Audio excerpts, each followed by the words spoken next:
Terima kasih atas kesempatan yang diberikan. Kami dari kelompok 6 akan mempresentasikan tentang analisis dan desain jabatan. Sebelum masuk dalam pengertian, inilah nama kelompok kami. Apa yang dimaksud dengan analisis jabatan?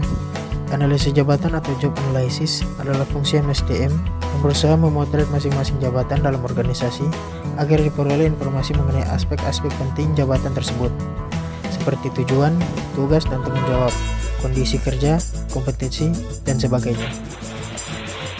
Jabatan dan posisi. Suatu jabatan terdiri dari sekelompok tugas yang harus dilaksanakan agar organisasi dapat mencapai tujuannya.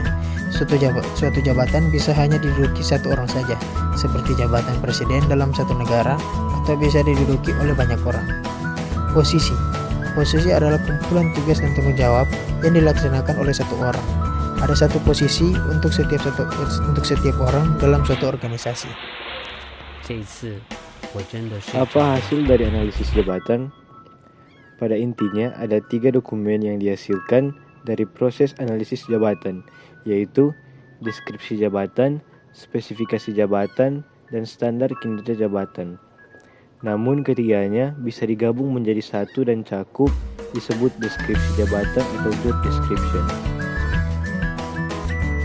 Deskripsi jabatan adalah dokumen yang memberikan informasi berkenaan dengan tugas-tugas, kewajiban-kewajiban, dan tanggung jawab suatu jabatan.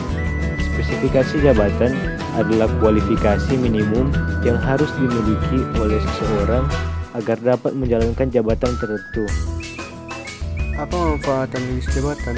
Manfaat analisis jabatan yaitu sebagai masukan penting bagi fungsi-fungsi manajemen sumber daya manusia lainnya seperti rekrutmen dan seleksi, penilaian kinerja, manajemen karir, kompensasi, dan sebagainya. Sebagai bagian penting dalam perancangan sistem organisasi secara keseluruhan, misalnya untuk pembagian departemen, aliran kerja, serta untuk mendesain ulang jabatan itu sendiri. Hubungan analisis jabatan dengan fungsi manajemen sumber daya manusia lainnya. Yang pertama, penyediaan staf. Proses staffing akan kacau jika rekruter tidak mengetahui syarat-syarat yang diperlukan untuk menjalankan berbagai jabatan. Kemudian yang kedua, pelatihan dan pengembangan. Informasi deskripsi jabatan berguna untuk mengidentifikasi kebutuhan-kebutuhan pelatihan dan pengembangan. Kemudian penilaian kinerja. Para karyawan harus dievaluasi berdasarkan seberapa baik menyelesaikan tugas yang ditetapkan dalam deskripsi jabatan mereka. Kemudian kompensasi, perlu diketahui nilai relatif jabatan tertentu bagi organisasi kompensasi finansial yang layak bisa ditetapkan untuk jabatan tersebut. Demikianlah presentasi dari kelompok kami. Mohon maaf jika ada kesalahan dalam tutur kata. Sekian dan terima kasih.